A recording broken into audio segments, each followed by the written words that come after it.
La ley del péndulo de derecha a izquierda y viceversa oscila cíclicamente en la política regional y de otros continentes.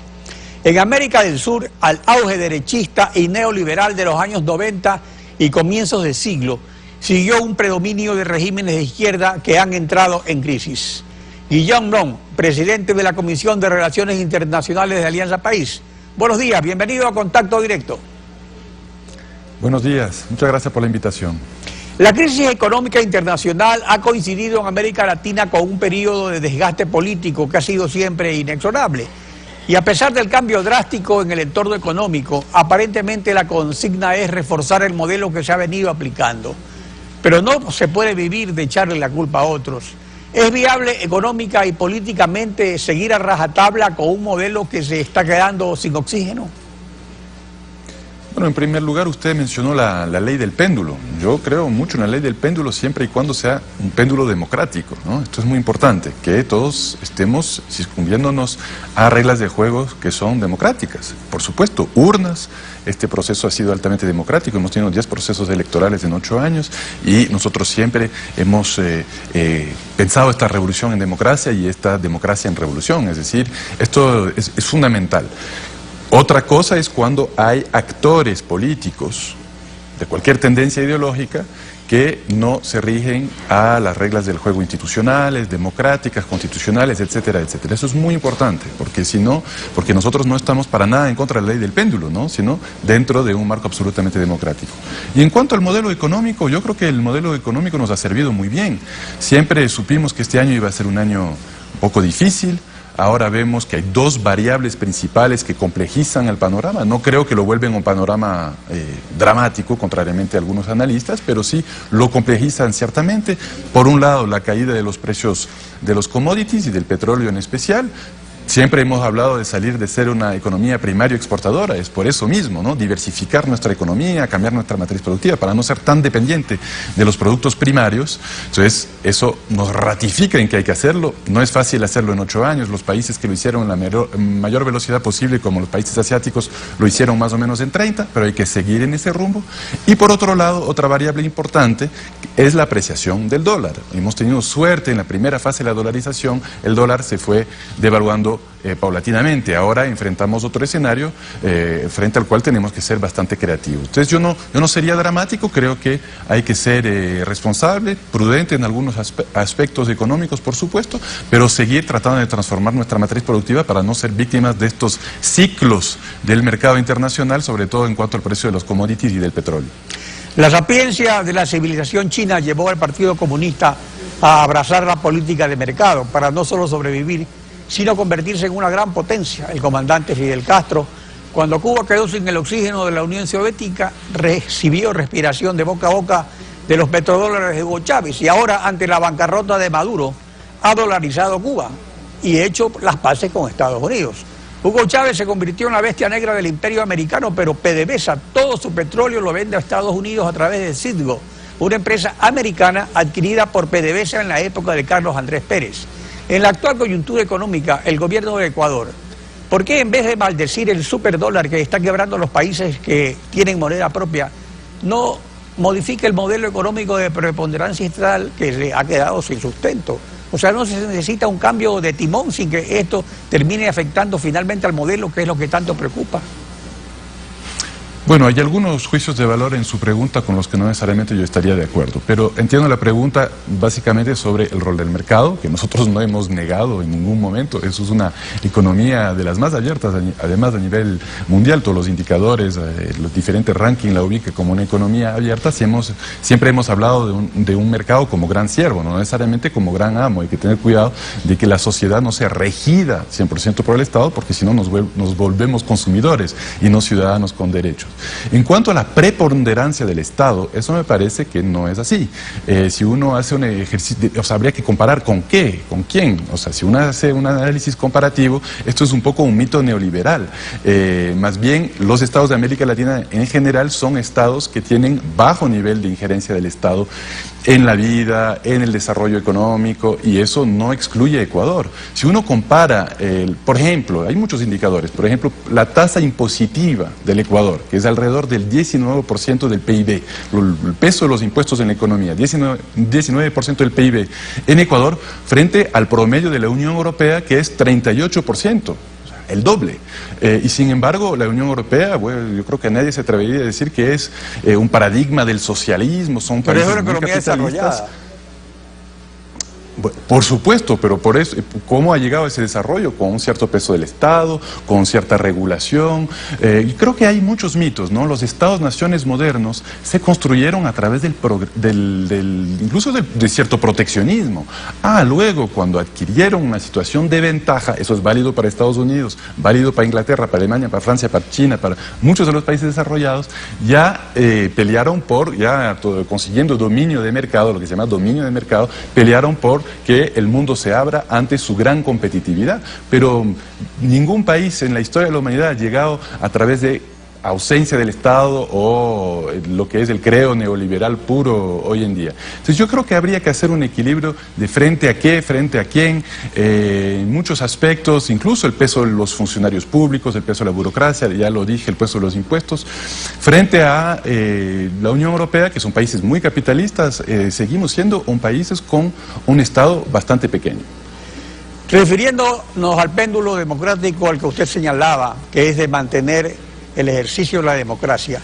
Sin embargo, parece que la consigna es cerrarse a machote y políticamente cree encontrar la solución en las reelecciones indefinidas, que incluso son un cuerpo extraño en el longevo régimen comunista chino, donde nadie ha durado más de 10 años presidiendo el poder, mientras el régimen de izquierda que más se mantuvo en el mando fue el PRI por 71 años en México, pero prohibiendo la reelección presidencial. Las reelecciones de por vida son el modelo cubano copiado por Chávez. No ir contracorriente de la historia y de los propios principios de Alianza País, insistir en la reelección indefinida. Bueno, en lo personal yo siempre, incluso desde la propia Constitución, me pareció un error poner solo 2 periodos consecutivos. Incluso hay muchos países, Brasil, Argentina, otros países, en donde hay 2 periodos consecutivos, luego no se puede un tercero y bueno, el máximo es 2 consecutivos, pero no hay un límite, digamos, en cuanto al total de número de periodos que una persona puede estar de mandatario. Entonces, yo no tengo ningún problema ideológico con la reelección. Para mí la reelección es un tema de este mismo péndulo que usted menciona. El péndulo democrático depende de la voluntad popular. Entonces, si hay una voluntad popular para esa reelección, yo no le veo ningún problema. No restringe derechos, es una opción más. En cuanto a la duración de jefes de Estado, mandatarios, hay diferentes modelos en diferentes partes del mundo. En nuevo, el modelo europeo, en reiteradas ocasiones ha habido mandatarios absolutamente democráticamente electos que han durado 12, 14, 15 años. Los sistemas parlamentarios, por ejemplo, suelen tener primer ministros que duran 10, 15 años. Pero sistema parlamentario, esto es un debate no que se tendrá que dar. Sí, hay algunos sistemas mixtos, presidentes electos directamente, pero dentro de un sistema semiparlamentarista, el ejemplo francés, por ejemplo, donde se elige directamente el presidente, pero hay un gobierno que es compuesto por un sistema semiparlamentarista. Hay muchos modelos a nivel mundial, o sea, vamos a poder encontrar ejemplos y contraejemplos. Es un debate que se está dando. Yo creo que ideológicamente yo no tengo un problema con la reelección. Bueno, habrá que ver que ese debate se dé en los cauces institucionales, constitucionales, democráticos. Eso es lo importante, que no haya abuso de los cauces institucionales, constitucionales y democráticos. Para mí esa es la verdadera ley del péndulo. En efecto, eso es lo fundamental. Por eso es que teóricos de la ciencia política llaman dictaduras plebiscitarias a los gobiernos autodenominados progresistas por la legitimación que estos logran mediante consultas populares. Respecto al paquete de 16 enmiendas, ¿por qué se cambió el modelo plebiscitario de Alianza País y la Asamblea suplanta a la soberanía popular cambiando la Constitución? ¿No se pierde legitimidad aunque ese mecanismo sea legal? Bueno, yo en primer lugar estoy en total desacuerdo con este tema de la dictadura plebiscitaria. O sea, no tiene sentido. Es una postura de la derecha, sí. Es una postura de la derecha, es una postura que tiene mucho que ver con el mal llamado populismo, que nunca es bien definido, nunca nos dicen si es carisma, si es liderazgo, si es capacidad oratoria, si son políticas populares, si es presencia del Estado, si es ausencia del Estado, porque ha habido neoliberales que también se les han llamado populistas. Es decir, hay mucho trabajo que hacer a nivel teórico. Habrá que ver, yo no me opongo a un proceso electoral o tipo de consulta popular en el futuro cercano, en el futuro distante. Esa es una discusión que tendremos que tener en el Ecuador, también en el movimiento Alianza País. Ciertamente la Constitución establece cauces claros para reformar ciertos artículos de la Constitución. En ese sentido, lo que se está planteando a través de la Asamblea Nacional tampoco es ilegítimo.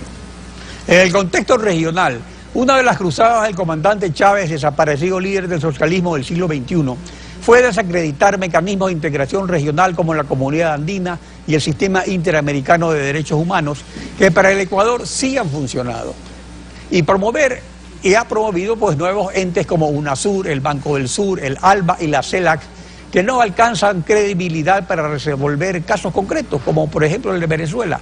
Recordemos lo que dijo al respecto el ex embajador en Caracas del presidente Correa, René Vargas Pasos. UNASUR es parte del proyecto político del socialismo del siglo XXI, como se le denomina, y eso le quita, a mi juicio, con todo respeto, un nivel de neutralidad aceptable. Van a ser favorables a Maduro los informes de UNASUR.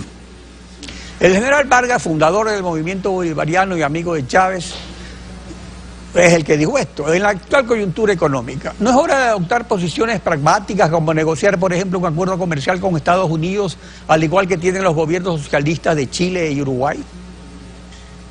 Bueno, habría que ver el contexto de la cita del general, una frase ahí, no va a comentar. Era sobre las elecciones de Maduro, cuando lo eligieron a Maduro, bueno, y se impugnaba esa elección. Okay. No suelo comentar citas de pocos segundos, habría que ver el contexto. Pero en general, sobre su pregunta, de nuevo, estoy en desacuerdo con la premisa de que usted plantea. Yo creo que los varios sistemas de integración que estaban vigentes en la región, ¿no? Antes de la UNASUR, la CELAC, de la nueva ola de regionalismos, estaban en profunda crisis. La OEA estaba en una crisis terrible, no medió ni en los conflictos domésticos, es decir, los conflictos internos a los países, no en los nuestros, en Ecuador, no en el Fujimorato, no en Bolivia, es decir, la OEA se lució por su ausencia en todas las transiciones semi-irregulares que tuvimos la década del 90, inicios del 2000, no estuvo. Ni tampoco en los conflictos interestatales, entre los conflictos entre los estados, la OEA no estaba nunca presente. Es más, el problema con Perú no lo resolvimos con la OEA, sino con los garantes del protocolo de Río, bueno, una serie de cosas. Y de igual manera, me parece que la Comunidad Andina de Naciones está perdiendo gran relevancia, se está burocratizando, no estaba jugando un rol importante, no estábamos en el auge de la Comunidad Andina o del Grupo Andino de la época de 1969, con el Acuerdo de Cartagena, en el cual realmente tratábamos de industrializarnos, de ser economías complementarias. Eso fue, digamos, la luna de miel de la Comunidad Andina, cuando jugó un rol realmente importante, pero luego a lo largo de la década del 80, el 90, se fue neoliberalizando, fue solamente un acuerdo comercial que ni siquiera funcionaba bien, con problemas de cuotas que no funcionaba tampoco bien. Es decir, pero Mercosur es lo mismo, también es un acuerdo comercial, ni siquiera es acuerdo de integración. Mercosur ha tenido sus altibajos. El Mercosur ha tenido sus altibajos, tiene más acuerdos institucionales, no es exclusivamente comercial, hay aspectos universitarios, hay aspectos de ciencia y tecnología, pero también enfrentó unos momentos difíciles. Yo creo que más bien uno de los grandes aciertos de los últimos 10 años, habría que ver cuándo le ponemos fecha de inicio a este momento integracionista, es este gran renacimiento de la integración latinoamericana. La UNASUR es un gran proyecto que por supuesto... Pero mire esto, ayer, esta foto está en todos los periódicos hoy día. Aquí están los 4 presidentes y no está el secretario de UNASUR. O sea, la gestión de ayer fue a título personal del presidente Correa y el presidente Vázquez. UNASUR no tiene credibilidad. había dos organizaciones ahí, por eso quizás para mantener la misma jerarquía, el mismo nivel, yo no voy a comentar mucho sobre este tema, un tema muy delicado que lo tienen que manejar la Cancillería y no el presidente del partido, del presidente de las relaciones internacionales del Movimiento Alianza País. Pero creo que tanto la CELAC, representada a través del presidente pro tempore Rafael Correa, como la UNASUR, representada a través del presidente pro tempore Tabaré Vázquez, estaban presentes y la resolución final social, que es lo que nos importa, que es lo importante aquí, que no haya una polarización realmente que se salga de control en la frontera colombo-venezolana, es muy positiva. Mañana vamos a tener una reunión de ministros ya en Caracas, ya en donde van a trabajar la parte mucho más técnica del enfriamiento un poco y que no y que se mejore la situación fronteriza. Bueno, ojalá con los mecanismos de integración anteriores, OEA, Comunidad Andina de Naciones, del sistema interamericano, etcétera, hubiésemos tenido ese tipo de celeridad, ese tipo de voluntad política. Y si es diplomacia presidencialista, pues en buena hora. El punto es resolver nuestros conflictos. Guillaume, gracias por acompañarnos hoy en Contacto Directo.